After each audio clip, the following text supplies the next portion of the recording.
Bismillahirrahmanirrahim.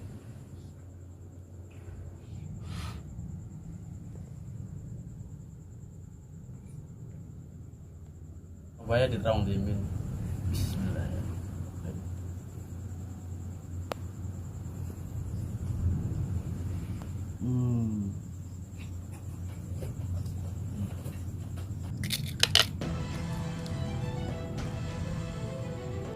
Astagfirullah.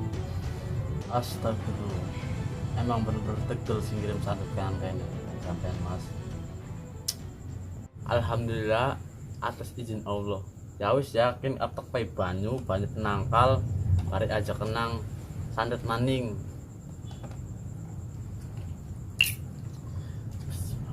Bismillah.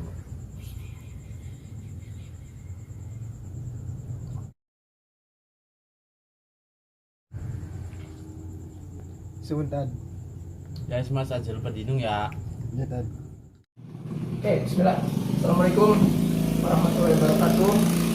Kaum muslimin dan muslimah. Nah, sekarang insya Allah kita akan membuat bagaimana memahami trik dari dukun-dukun itu bekerja. Ya, dukun-dukun yang katanya mentransfer penyakit ke dalam media lain. Seperti yang kali ini kita akan bongkar itu seperti ke dalam telur. Ya, seperti itu. Jadi kita akan memahami bagaimana trik dukun itu bekerja dan mudah-mudahan ini bisa menjadi pemahaman bagi masyarakat awam yang nonton video ini agar tidak mudah lagi tertipu oleh dukun-dukun. Ya, dukun itu udah nggak laku ya, sekarang dukun nggak laku. Tapi yang laku itu dukun berkedok, ustadz atau kiai atau habib atau siapalah yang mereka mengobati dengan hal-hal yang dikatakan goib. Nah, apa itu goib ya? Goib itu yang tidak bisa dicapai oleh panca indera kita, terutama panca indera penglihatan. Jadi mereka menipu daya dengan hal-hal goib seperti itu. Yang pertama kita biasanya kalau ada seorang pasien yang pertama sang dukun itu menanyakan pasien itu bagaimana latar belakangnya, misalnya namanya siapa, pekerjaannya apa, keluarganya bagaimana. Kalau dia orang kaya maka dia akan tarifnya lebih mahal, kalau orang biasa ya biasanya lebih murah. Misalnya ini yang pertama, kita kasih itu aja tentang dukun yang biasanya dipakai oleh dukun-dukun cabul. Jadi coba sini. Biasanya sih di yang mana yang sakit gitu, lalu dipijit seperti ini, dipijit gitu kan dengan minyak nih, dengan minyak. Biasanya dukun-dukun atau dukun-dukun yang berkedok ustadz punya alat-alat sendiri. Nah, ini minyak dioles-olesin sini, diurut kalau kata dukunnya itu diurut. Lalu biasanya sambil dibaca-baca mantra, sambil baca-baca. Ya, yang lebih parah sih pakai baca-baca ayat-ayat suci Al-Quran. Dia mencemarkan agama kita ya. Karena agama kita itu tidak boleh mempercayai dukun. Kenapa? Nah, gitu kan. Ya karena agama kita sayang sama umatnya. Umatnya jangan sampai dibodoh-bodohi sama dukun. Gitu. Nah, misalnya ini udah udah diurut-urut ini. Ini bisa di mana aja. Cuma saya contohinnya di sini. Ini bisa urut di sini, lalu sang dukun biasanya komat kamit. Nah, itu disemburin airnya ini. Dia minta bisa juga langsung disembur, karena saya pakai masker jadi nggak usah jadi kayak gini. Disembur atau pakai air ini. Nanti dia giniin ke pasiennya. Nah, bisa dilihat kotor. Nah, ini kalau misalnya pasien itu sakit di bagian sininya, dia akan ketakutan. Lihat bagaimana darah kotor ini keluar ya. Bisa dilihat. Nah, ini hal semacam ini dikarenakan yang udah disetting sama oknum-oknum dukun tersebut. Ini obatnya mereka. Ini kalau orang awam diobatin kayak gini langsung merinding. Dia ketakutan. Ada apa dengan tubuhnya sampai-sampai mengeluarkan darah kotor seperti ini. Nah, oke. Habis itu selanjutnya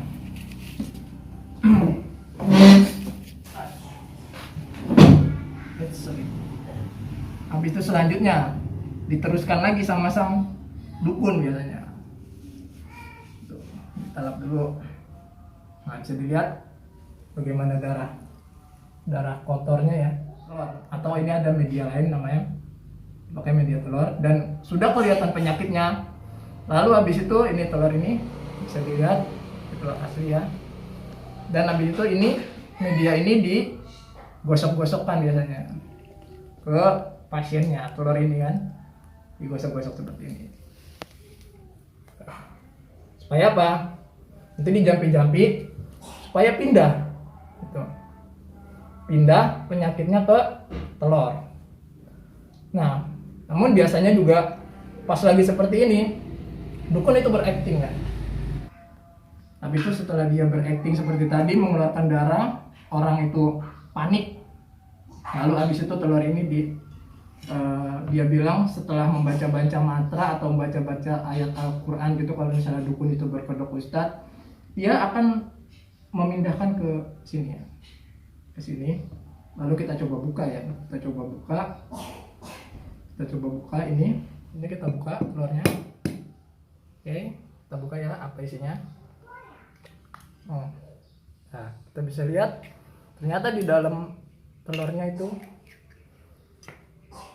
kelihatan warnanya merah, seperti yang tadi minyak itu mengeluarkan darah merah, dan dalamnya ada paku ya, kawat. Nah, ini ya, jadi banyak hal-hal yang mengerikan di dalam telur ini gitu. Lalu bagaimana rahasianya, kenapa dia bisa ada di sini kan, kayak gitu kan.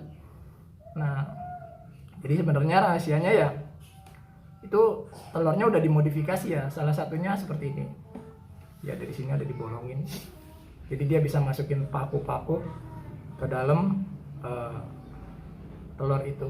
Atau ada juga yang direndam sama air cuka lalu dimasuk-masukin ke dalam, jadi dia di dalam telurnya ada benda-benda seperti ini. Itu semua ciptaan Allah. Jadi kita minta aja langsung kepada Allah Subhanahu wa taala. Dengan apa ya? Dengan sholat, belajar agama. Gitu. Kita jangan lupa Allah Maha Kaya. Allah bisa menyelesaikan segala masalah kita. Gitu. Jadi bukan kedukun. Kalau kedukun Anda malah cuma ada dua pilihan. Dua pilihan kalau Anda kedukun. Yang pertama, Anda ketipu. Yang kedua, Anda dicabuli. Gitu. Hanya ada dua. Tidak ada manfaat sedikit pun datang kepada dukun. Apalagi dukun itu berkedok agama, terutama agama Islam. Dia mencemarkan nama baik agama kita karena dia mempraktikkan penipuan ini dengan membaca ayat-ayat suci Al-Quran. Tapi ada yang bilang kayak pelantara sih mas, gimana? Nah, perantara sebenarnya kalau meminta kepada Allah itu nggak boleh ada perantara ya. Minta langsung kepada Allah, sujud langsung, sholat. Kita semua mempunyai Tuhan yang sama, yaitu Allah. Bajingan, penjahat, alim, siapapun Tuhannya satu, yaitu Allah. Jadi siapapun bisa meminta kepada Allah gitu. Ya kan? Jadi kalau ada perantara itu malah nggak boleh.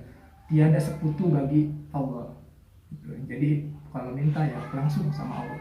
Kalau misalnya ada hajat apapun. Oke, ya mudah-mudahan video ini bermanfaat ya. Dari apa yang kita sampaikan ya.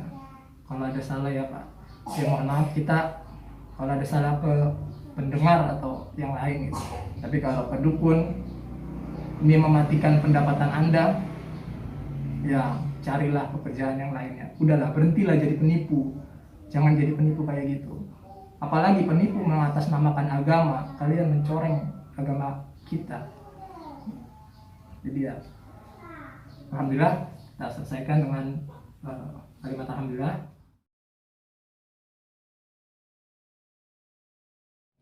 Oke, jangan lewatkan video-video kami selanjutnya. Insya Allah akan ada wawasan terbaru tentang dunia perdukunan.